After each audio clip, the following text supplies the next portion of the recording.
রাষ্ট্রপতি নির্বাচনে বিএনপি প্রার্থী মির্জা ফখরুল ইসলাম আলমগীর ও ১১ দলীয় ঐক্যের নেতা অলি আহমদের মনোনয়ন বৈধ ঘোষণা করেছে নির্বাচন কমিশন।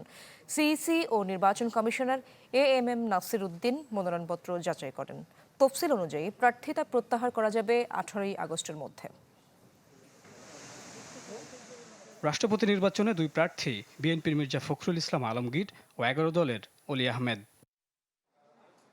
নির্বাচন কমিশন প্রথমে যাচাই করে ১১ দলীয় জোটের প্রার্থী অলি আহমেদের মনোনয়নপত্র। যাচাই শেষে ১১ দলীয় জোটের প্রতিনিধি ও জামায়াত এমপি মোহাম্মদ আব্দুল বাতেন বলেন, অলি আহমেদের পক্ষে দেয়া দুটি মনোনয়নের প্রথমটি বৈধ হওয়াতে দ্বিতীয়টি আর বাছাই করা হয়নি।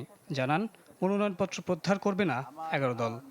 আমার মনে হয় না এটা প্রত্যাহার করা হবে, কেননা ১১ দলীয় জোটে সিদ্ধান্ত নিয়েই আমরা নির্বাচনে শেষ পর্যন্ত অংশগ্রহণ করার জন্য আমরা এই মনোনয়নপত্র জমা দিয়েছি। গণতান্ত্রিক ধারাবাহিকতাটা বজায় থাক, এটা আমরা চাই।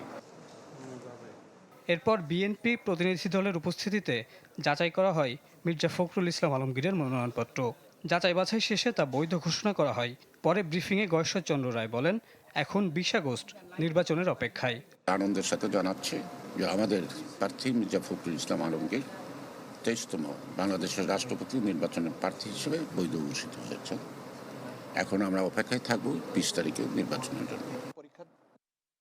সবশেষে দুই প্রার্থীর মনোনয়নপত্র বৈধের আনুষ্ঠানিক ঘোষণা দেন ইসির সিনিয়র সচিব।